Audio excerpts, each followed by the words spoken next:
Hi, my name's Amanda Meyer. I've got a Bachelor of Science with First Class Honours in Anatomy, a PhD and a Fellowship of the Higher Education Academy. I'm a Senior Lecturer at James Cook University in Townsville, Australia. I've been teaching anatomy for 15 years in Australia.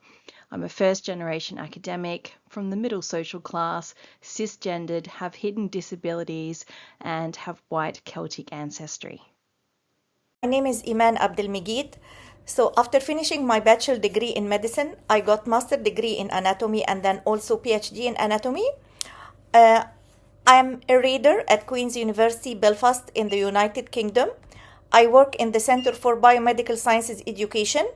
I have 25 years of experience teaching medical, dental, and master degree in clinical anatomy students. I belong to the middle class, and regarding ethnicity, I am Egyptian.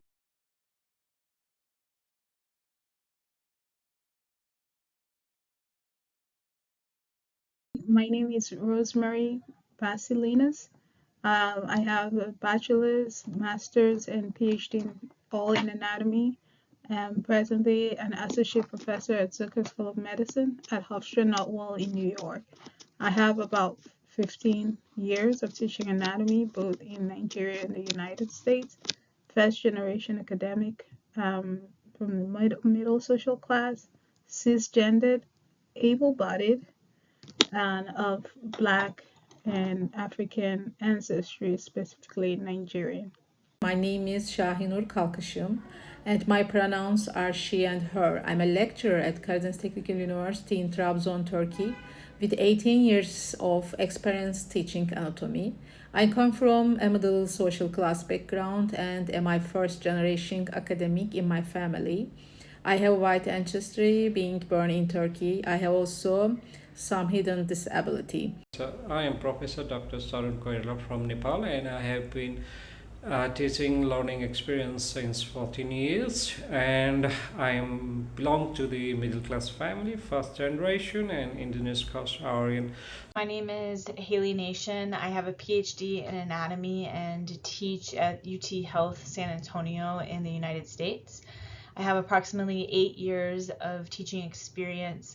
I am a second generation academic. I belong to the middle class. I'm a member of the LGBTQ plus community. I'm non-binary and use they, them pronouns. I have white and Syrian ethnicity and am able-bodied. My name's Dr. Michelle Welsh, and I'm a senior lecturer and deputy head of anatomy at the University of Glasgow in the UK. I have a BSc in Honours in Anatomy, a PhD, and I'm a fellow of the HEA and of the Anatomical Society. I've been teaching anatomy for around 15 years, and I'm an able-bodied, cisgendered woman from middle social class background and white ancestry, born in the UK. Research on equity, diversity and inclusion in anatomy education shows that students strongly value inclusive practices and expect representation in textbooks, learning materials and laboratory environments. However, studies reveal that traditional anatomy textbooks and atlases have the poorest incorporation of EDI, with significant gaps in depicting diverse bodies across race, age, body size and disability, while e-learning platforms demonstrate better, though still incomplete representation. Because anatomy is a highly visual discipline and includes sensitive topics such as the pelvic and perineal anatomy, educators must adopt inclusive imagery, language and practices to ensure that all students feel respected and represented, ultimately fostering equitable learning environments. On this slide, we have a list of biased domains, and they can form a checklist. We have domains such as race and ethnicity, sex and gender, sexuality, sexual behaviour and sexual orientation, disability and ableism, mental health and substance abuse, weight and weight bias, immigration status, nationality and language, poverty and socio-economic status, religion, spirituality and culture, incarceration and carceral status, rural health and rurality, and interprofessional communication. So implicit bias is well documented across these many domains, yet most people remain unaware of the biases that they hold or perpetrate unintentionally. As educators, it's essential that we recognise these biases because they influence how we teach and interact with students. By becoming aware of them, we ensure that the values we transmit align with the attitudes and behaviours that we want to foster in future health professionals. We reflected on our use of equity, diversity and inclusion in our teaching, and we thought about our successes. We had successes in using inclusive pedagogical practices, that was using the Universal Design for Learning principles. We use inclusive and representative anatomical imagery and resources. We have reformed our curriculums. We have made assessment modifications. We have, some of us have made and are doing around the world EDI workshops, and we also use reflective practices and assessments. We also reflected on the challenges that we've faced incorporating EDI into our teaching practice. We found that there is a lack of diverse imagery, particularly in textbooks, that there is a variability in professional development opportunities, that there is variability in institutional support, there are systemic constraints, cultural constraints, and we also have different levels of adoption of EDI principles even between our colleagues in the same discipline or department. Let's talk about strategies. There are immediate to short-term strategies that have low barriers and are quick to implement. There are short to medium-term strategies which require planning, resource allocation or collaborations and can be implemented over a teaching period or an academic year. And then there's medium to long-term strategies that require sustained and institutional support, policy development, and often significant resource investment, but leading to long-term systemic change.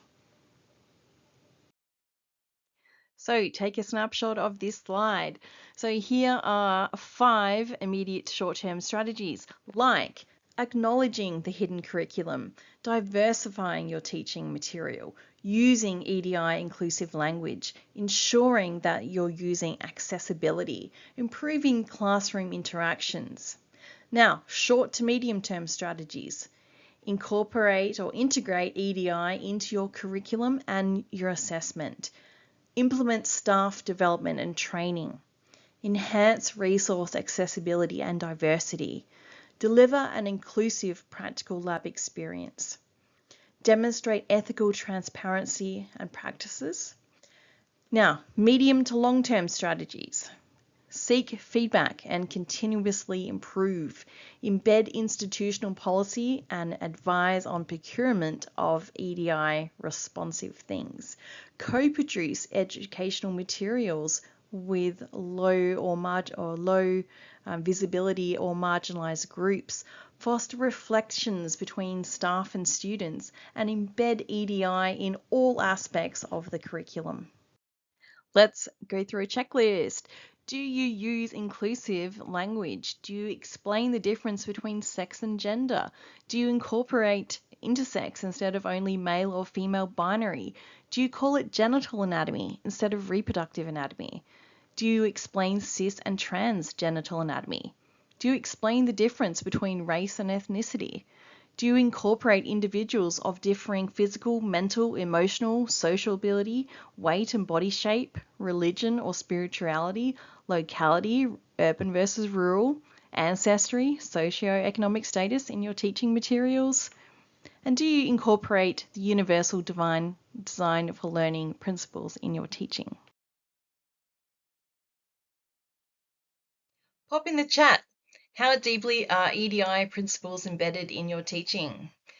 Look at the scale down there, 1 to 5. This is our call to action.